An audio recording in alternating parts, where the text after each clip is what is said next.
I have the challenge to be the first presentation of the afternoon, so I will present, I think, a good topic for that. It's the biofilm. It was already very well introduced by Calliope, and you will see there is some redundance, but it will be explained. Next. First of all, as said, it's quite common to see in the press to have some issue of contamination linked to biofilm or linked to microbiology in the press, and we know that it can have a huge damage because industrial, unfortunately, are too in the curative approach than just the preventive, as said. And we know that all this issue that we see and we discuss about biofilm can have direct cost. It was explained again by Calliope. You have this destruction batch, which are clearly the direct cost, and you have the indirect cost with the increasing of the monitoring, the credibility, and also linked to quality and the productivity of your line. That's the reason why biofilm it's not a light topic. It's very impacting the beverage sector, specifically in the mineral water, the beverage with juice and soft drink, where we see that it's quite common to have it.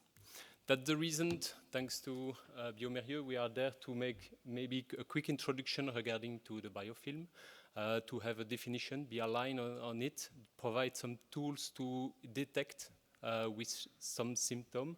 And after that, I will have the pleasure to explain what at Realco we have has tools to help you in the detection, the eradication, and also the prevention against the biofilm in your facilities. We finalize with some industrial case to illustrate our way to work. Biofilm, in some words, what it's a biofilm's root cause. What the biofilms, it's the contamination, periodic contamination of bacteria which are protected in the extrapolymeric substance, what we call EPS.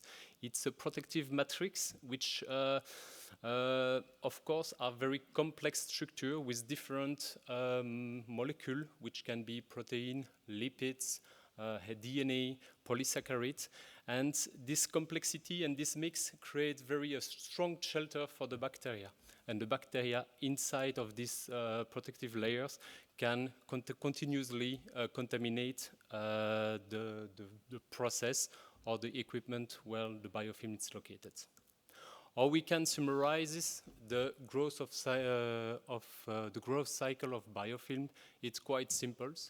You have planktonic cell at the origin. This one can come from the raw material, coming from your process themselves, maybe a kill step, which are not well followed, maintenance activities, utilities, deviation, and this planktonic cell will find the right place in your process and start to fix and start to grow at that place. And quite quickly, they will produce these protective layers. As soon as they are under this protective layer, it's already difficult to remove it. They will make some exchange between the different type of bacteria present in this biofilm, and they will come mature. As soon as the biofilm is mature, there are risk of contamination of your finished product by two ways. The first one, it's the shower of planktonic cell. It's the sporadic contamination that you have in your finished product.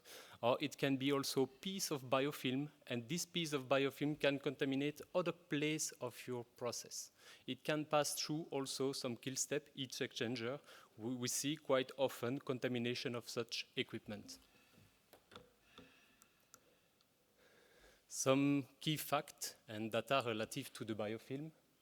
We know that it's estimated that more than 90% of the biomass, microbial biomass on our planet, it's under the form of the biofilm. It's huge. There are biofilm almost everywhere. You have biofilm in your mouth, in your teeth. You have biofilm in the river, in the volcano, everywhere, because it's a reaction of the bacteria to protect against the aggression of the environment. It's a natural method to resist about the environment. As soon as they are protected or under this biofilm structure, we know, and the literature say that these bacteria are 10 to 1,000 times more resistant to this antimicrobial agent or biocide. It means that it starts to be very complex to kill themselves as soon as they are protected. It's also written in the literature that more than 60% of the contamination of the foodborne infection are linked to biofilm, presence of biofilm in the food process area. It's very common, and we know that as soon as a biofilm is located also in the environment of the process, it can be a source, 70% of risk of source of contamination of your finished product. The reason behind it was also introduced. It's because biofilm and the microorganisms that it contains are clearly underestimated for different reasons, mainly the sampling techniques. Swabbings or testing of the last rinse after a CIP, it just reflects about the bacteria that you are on the surface or present in the water, but not the bacteria that you are inside the biofilm.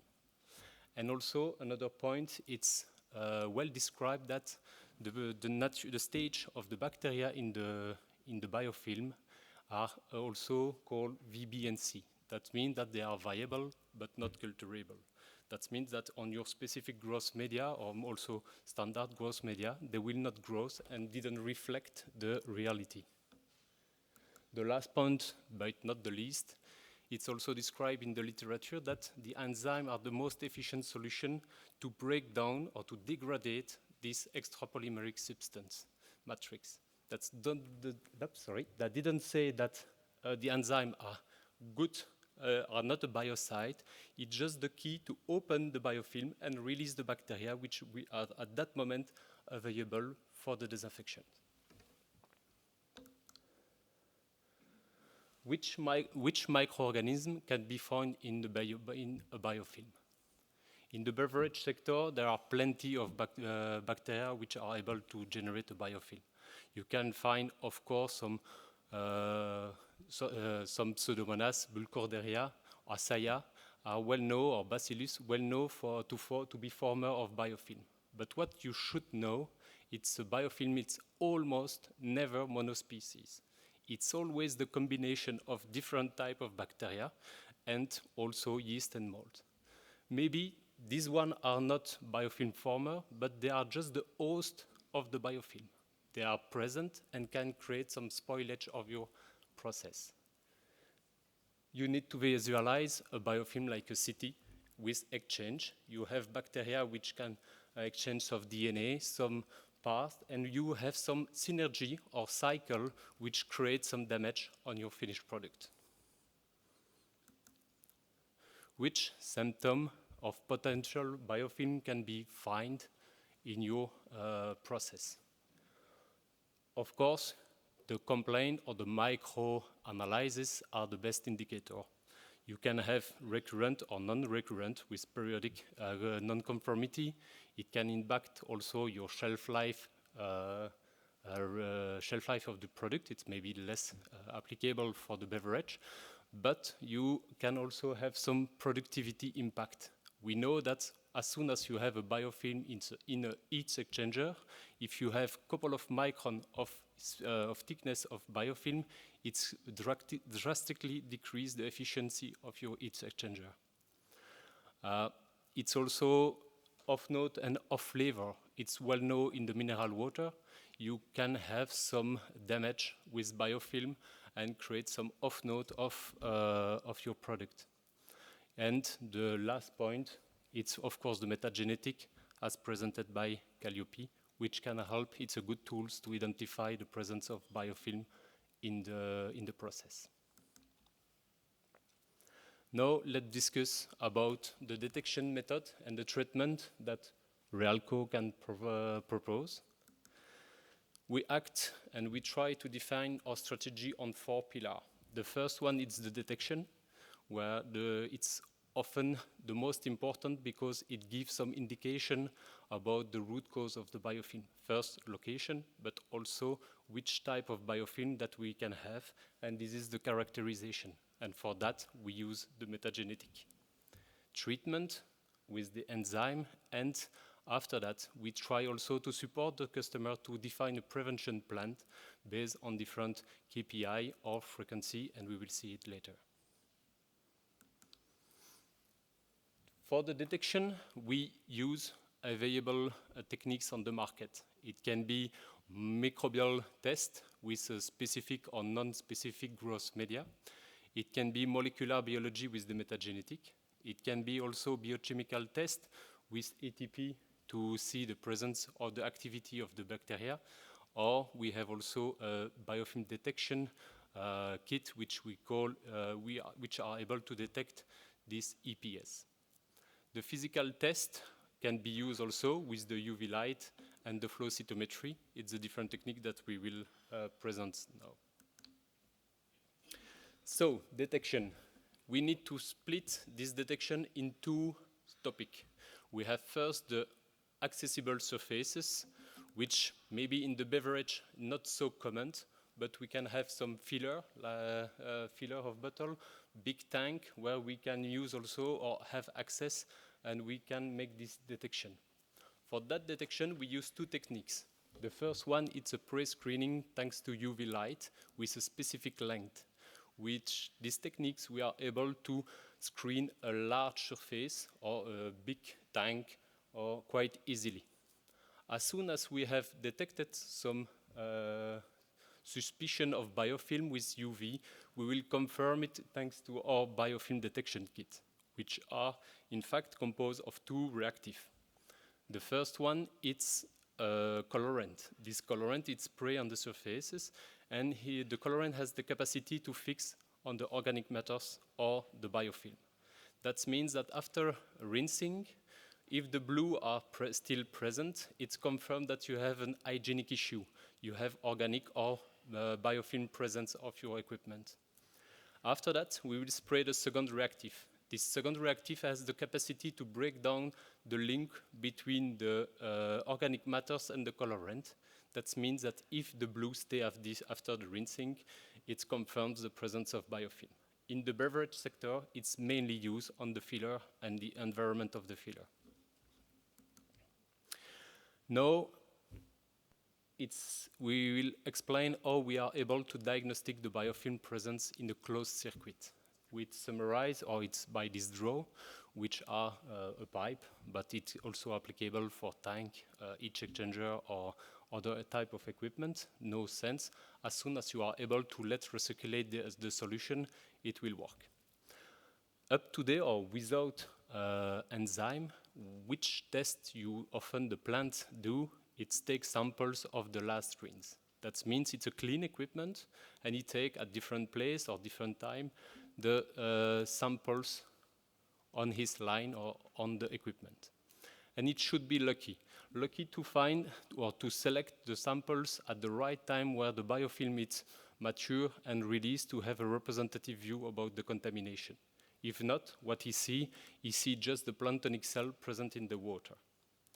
The goal here with the enzyme is to work on a clean equipment and let recirculate the enzyme during a period of time, couple of hours, and this enzyme will have the capacity to break down and open this biofilm, release the bacteria, and as we work at more or less neutral pH and cold temperature, 45 degrees, we didn't impact the metabolism of the bacteria. And we are able to take samples during this enzymatic phase and make different type of analysis to see what we have in reality and if we have released bacteria during the enzymatic phase. Thanks to the different method, we can use ATPmetry, which show the evaluation of the metabolic stage of the bacteria. We give one information. We use also cytometry, which count the cell, and if you see an increase of cell during the enzyme step, we confirm also the release of bacteria. We have also specific growth media, which confirms the biofilm former germ presence in the samples and the metagenetic for the characterization. Each analyze provide different information, and the combination of these one help us to confirm the presence of biofilm and also characterize the profile of the biofilm present in the process. Very briefly summarize here with the ATP.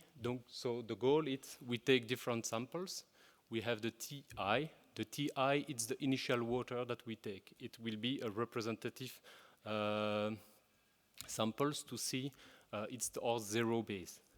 After that, during the enzymatic phase, which are TE1 and TE2 here, we take also samples. And the last one will be TF, at the final rinse after disinfection. And the goal is to confirm that we have this release during the enzymatic step, and we also compare the data with our guideline and our internal information. Treatment themselves, you know that in the beverage sector, you use mainly caustic and acid for cleaning. It's very efficient for the, if I can say, basic soil. It's well working in CIP. It's acting of the organic and mineral activities. But more and more, we have specific juice or specific plant-based products which are rich in protein or rich fiber or starch. At that moment, enzymatic cleaner can be efficient also to clean. But what is important is for biofilm, it's, as explained, it's a complex substrate. That means you need to have the right enzyme to working on the structure of the biofilm. That means it's important to have not only protease, lipase, and amylase, but also some different type of enzyme and complex blend to be able to tackle this protective layer. But with that, I forgot to explain what is an enzyme. An enzyme, to be clear, it's a natural protein which are able to create some hydrolysis. He has some catalytic properties. That means he cut in small pieces the big molecule, and as it's cut quite efficiently, one enzyme can do 3 million actions per second. It's much more easier for the detergents to eliminate it of the circuit. As said, we work at cold temperature and neutral pH, which are also quite efficient. Of course, the enzymes are not living as protein, and it's 100% biodegradable. Summarize to compare chemical cleaning with enzymatic cleaning.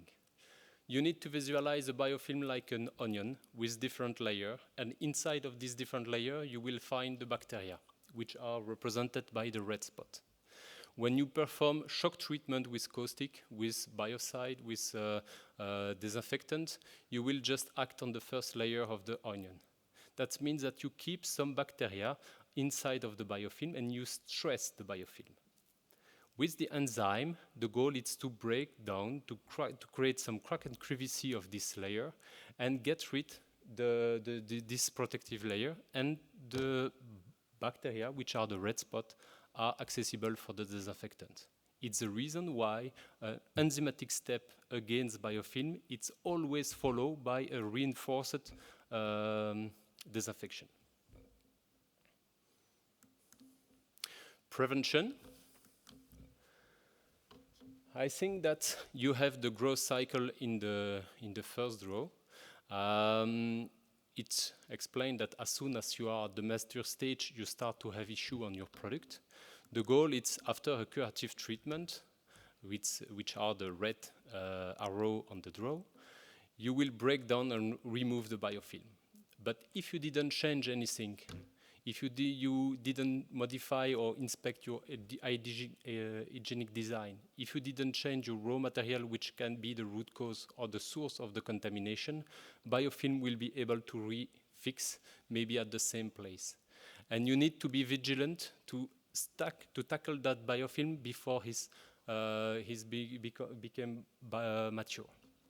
And for that reason, we work with our customer to define some KPI, some biofilm indicator, which can be specific monitoring or just frequency of treatment of their installation with the simplest protocol.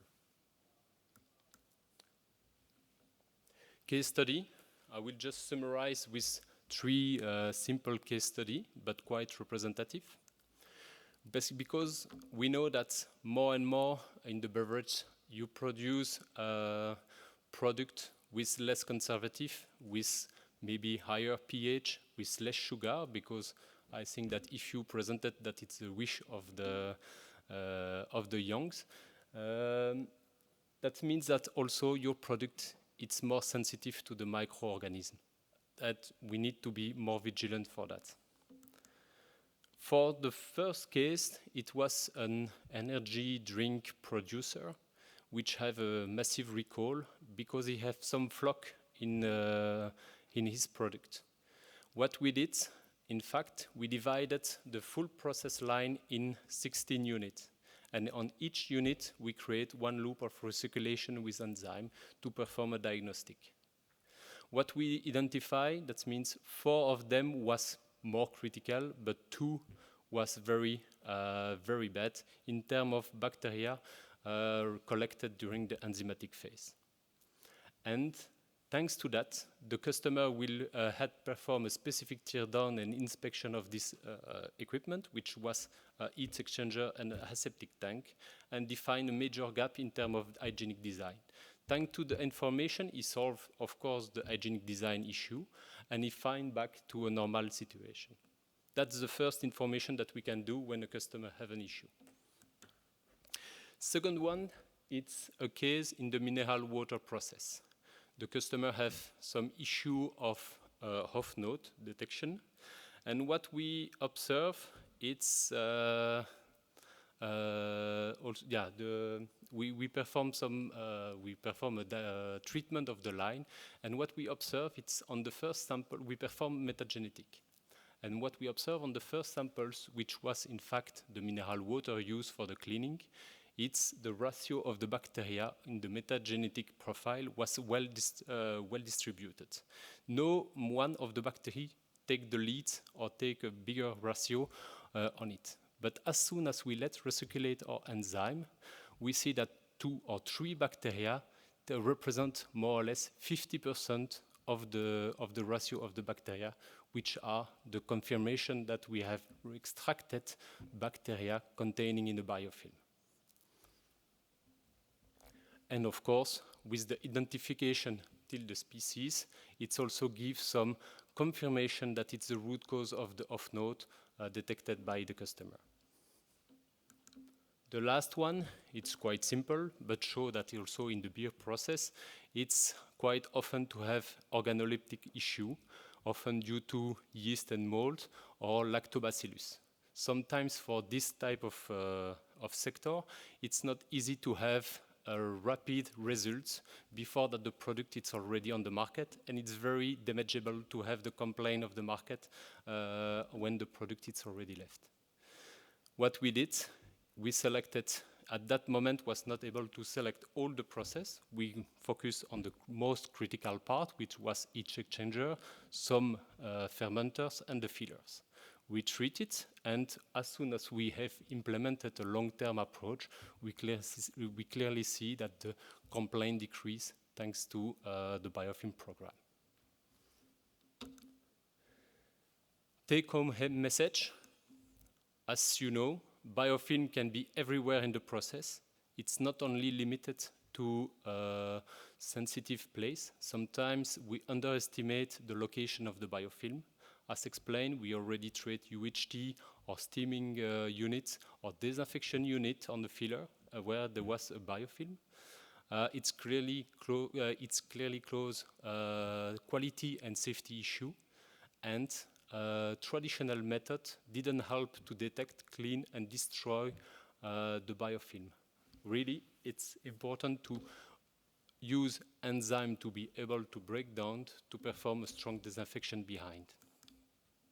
But, of course, you can identify or have a specific monitoring based on the issue that you have.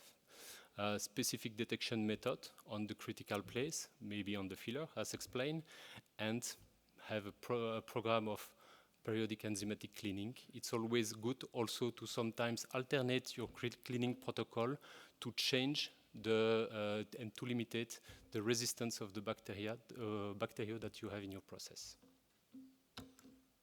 Thank you for your attention.